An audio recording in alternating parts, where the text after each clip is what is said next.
It's a track by track on Steve Lukather, Luke's new album, I Found the Sun Again. I'm John Beaudin from Rock History Book. I Found the Sun Again is already one of my favorite albums of this year, easily demonstrating the power that Steve Lukather gave to Toto, and his solo albums as well. They're also fantastic. If you haven't bought his solo albums, check them out. Here's our track by track with Steve Lukather. Okay, Along for the Ride. Is that about someone specific? You don't have to name the person, but is it about someone specific? It's about a whole lot of people. Your name here, suppose, I don't want to necessarily say. It was written with Stan Lynch from the Heartbreakers helped me with the lyrics, as did Joseph. Babco and I came up with the music and the melodies and stuff. But, it was just like, it was an angry song, going through an angry time. You certainly found out who your friends are in the last couple of years, so there you go, right? Yeah, it's been an eye-opener for sure. You're just along on a ride. You're just along on a ride. You're just along on a ride. And it gives you along on a ride.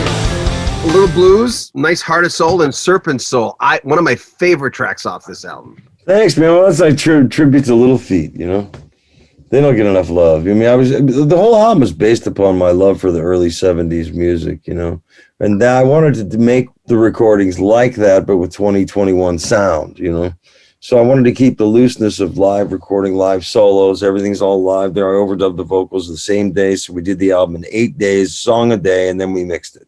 We did a few overdubs after because we only did like 2 takes. One through the chart, and the second one, everybody got it, and we nailed it. We got the takes fast. So we were able to, is anybody here an overdub? Or I'd double the guitar part, or then I'd start the lead vocal, and Joseph took it home and did some background vocals for me. It was done. I wanted to see if I could still do it like that. No click tracks, no rehearsals and demos and stuff. I want to see, hire the guys and let's see what happens. Because that's what we used to do for a living. And nobody does like long fades where the same lick doesn't come around every time. People are jamming, and I left it long, And I want to pay tribute to a few people that inspired me, that were obscure covers and stuff. I can't do this anymore. Can't take the fall. I won't be your Judas door. You think I'm a snake in the grass, but not so fast. Check yourself for a serpent soul. Well, Low Spark of High Heel Boys, I think you were 14, and that album turns 50 this year, by the way, a month after your birthday in November. Jesus. I know. 50 is the magic word right now. I'm like 63, Been around for a long time. Getting near 50 years in, that's pretty scary. Well, when you were 14, you had that album? Sure. Of course I did. I played the song in bands, but I would play the part of, instead of sax, I'd play the guitar, And that's sort of how I took that approach on this, Hope Steve Winwood hears it, man. I'm a big Steve Winwood fan. I always wanted to work with him. Oh my God. I'm sure he's going to go, what the, really? Somebody covered that?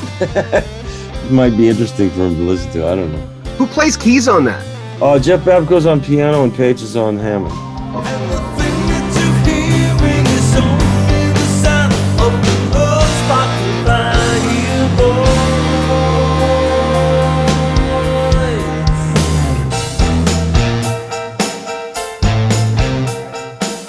The instrumental, Journey Through.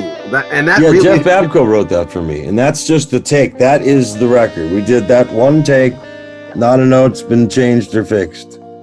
That was one pass, top to bottom, live. And I didn't add anything to it. I'm really proud of that one, because it's really naked. And you had a lot of rubato sections slowed down, and you had to really pay attention to what was going on. The cats, the band were so good, Jürgen Carlson from Government Mule, Greg Bissonette. John Pierce played bass on a couple of tunes. He was in Toto now. And then I had Paige and Babco on keyboards. It was magical in the studio. We just plugged in, played with our live gear, and didn't give it a lot of thought. Jeff Babco did a great bunch of charts. They weren't all detailed out, but they were really great road maps, and you'd really be able to read the chart from top to bottom. It's right. but there was a lot of room for improvisation. So that was really important to me. Stylistically, when I wanted to kind of approach of a rock record with a jazz mentality, I suppose. Yeah.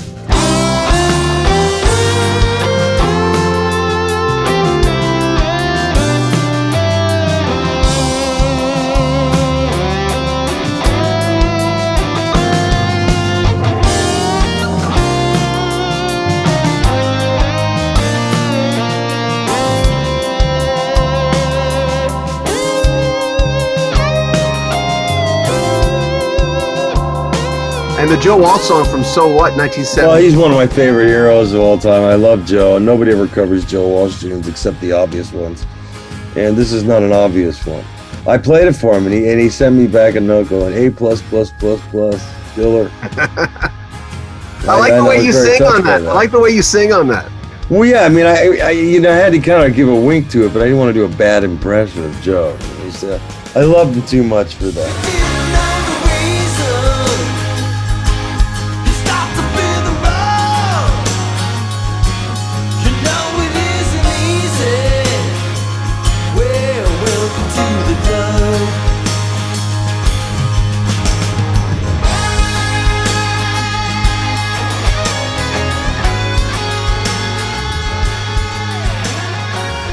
I Found the Sun Again. Gorgeous tune. I mean, that sounds like a hit to me. Tell me about that tune.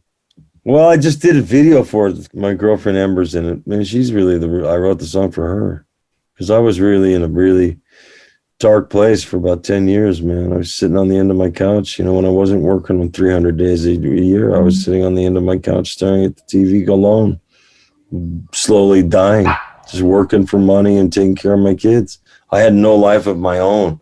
No love in my life and nothing. So my heart started to turn black from all the negativity that was coming at me and the accusations that have never been proven true and no retractions. And I don't want to get into all that shit because it just caused me a headache and a lawsuit. And I just have to cut it off like a tumor, like they were a gigantic tumor. And I apparently I am that to them. So I guess we all win at that point. I just wish everybody well. I don't hate anybody. Don't sit around harboring resentments and I'm going to get even with you. I mean, I went through too many years of that. It just sucked my soul dry.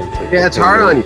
Next time, just show up with a gun and shoot me in the head instead and get it over with quick because I don't want to do this anymore. Now that I can breathe, finally I feel my heart is healing.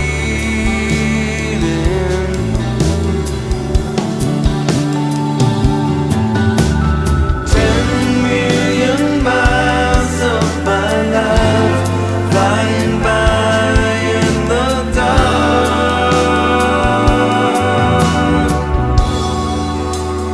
I found the sun again.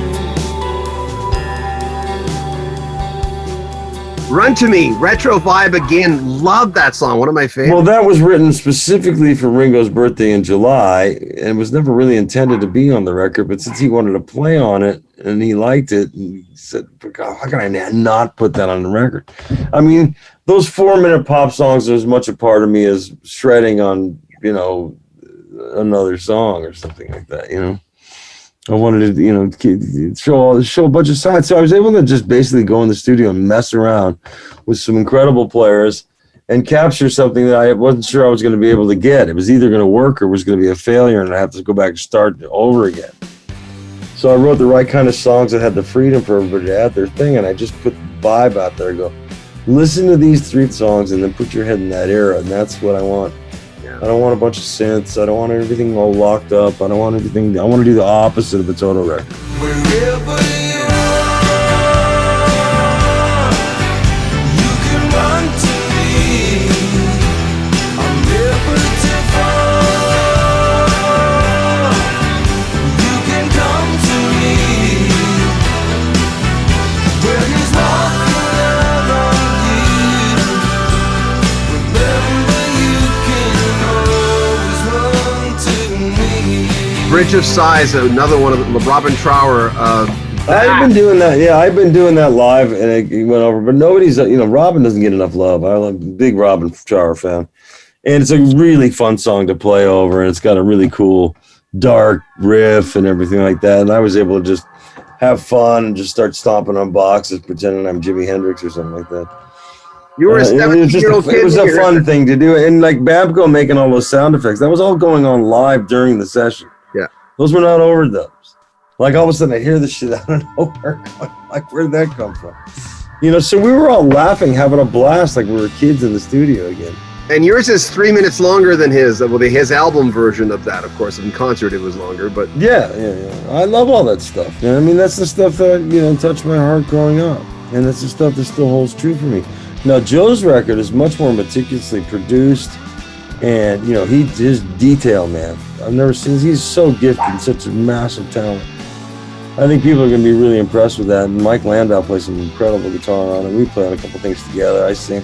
We've all worked on each other's records, so I suppose if you put them on shuffle, you might have an interesting experience. But it's not a Toto record, but it's as close as you'll get to one. Why so unforgiving? Why so cold? Been a long time crossing bridge of sides.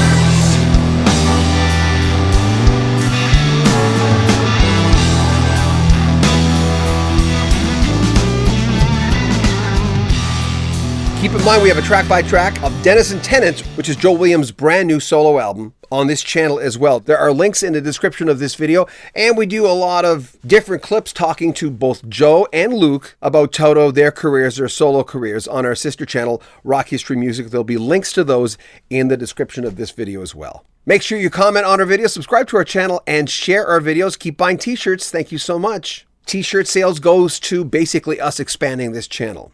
I'm John Beaudin. Take care of yourself.